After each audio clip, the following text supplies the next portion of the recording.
সিলেট অঞ্চলে বন্যা হলেই আলোচনা সমালোচনা হয় কিশোরগঞ্জের এ সড়ক নিয়ে। বিশেষ করে সামাজিক যোগাযোগ মাধ্যমে অনেকেই বন্যার জন্য এই সড়ককে দায়ী করছেন। চলতি বছরে টানা দুইবারের বন্যাতেও সরগরম হয় একই আলোচনায়। সত্যিই কি হাওরের সড়ক বন্যার জন্য দায়ী? আমাদের বন্যা তো হইবই, মেঘনার যখন ভরে গেছে গা, বালু দে ভরে গেছে গা, তা আমাদের পানি তো ফুলবই। এই উত্তরের পানি এলাম তাছে, সুনামগঞ্জের পানি এলাম তাছে, সিলেটের পানি এলাম তাছে, সবাই এলাম তাছে, আমরা দেশ তালা এলতাছে। গড়দর ভাঙ্গের সম্ভাবনা আছে, প্রতিদিন প্রায় 1 ফুট 1.5 ফুট করে পানি বাড়তেছে।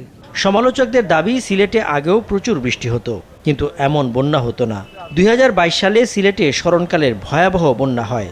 এতে পুরো বিভাগের প্রায় 70% পানিতে তলিয়ে যায়। বিশেষজ্ঞরা বলছেন, সিলেট সীমান্তে বরাক নদী 2 শাখায় সুরমা ও কুশিয়ারা 300 কিলোমিটার প্রবাহিত হয়ে সংযোগস্থল থেকে মেঘনা নদী তৈরি হয়। এর বাইরে বিবিয়ানা, ধলেশ্বরী, খোয়াই ও কালনী নামেও কিছু শাখা নদী প্রবাহিত হচ্ছে। সিলেট অঞ্চলে পানি কিশোরগঞ্জের মিঠামইনে ধনু নদী পর্যন্ত পৌঁছাতে দীর্ঘ পথ পাড়ি দিতে হয়।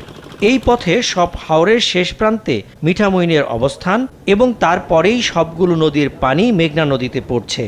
মিঠামইনে পানি জমার পর অল ওয়েদার সড়কে পানির প্রবাহে বাধা সৃষ্টি হচ্ছে। পানি উন্নয়ন বোর্ডের একজন সিনিয়র ইঞ্জিনিয়ারকে বলেছিলাম যে ভাই, তুমি সে আমার ডাইরেক্ট ছাত্র, আমার অনুরোধটা রেখেছিল। তার সার্ভেয়ারকে পাঠিয়ে সে মেপে আমাকে রাতে জানিয়েছিল ওই দিনই যে স্যার, 2 পাশে অ্যাবাউট 1.3 মিটার, তার মানে অ্যাবাউট 4 ফুট 4.5 ফুট পানির উচ্চতা বেশি।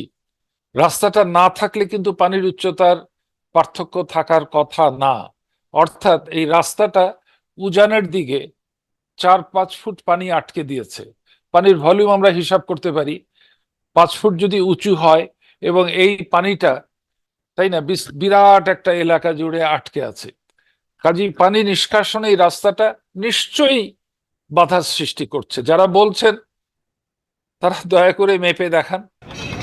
এর বাইরে সুরমা, কুশিয়ারা ও মেঘনা সহ সব নদীতে পলি জমার কারণে দ্রুত পানি অপসারিত হতে পারছে না। এতেও তৈরি হচ্ছে বন্যা। সুরমা এবং কুশিয়ারার পানি, বিশেষ করে সুরমার পানি নামতে কিছুটা বাধাগ্রস্ত হচ্ছে। হ্যাঁ, কিছুটা বাধাগ্রস্ত হচ্ছে বলে সুরমার ভাটিতে, কালনী নদীতে পানির উচ্চতাটা এখনো অনেক কম আছে।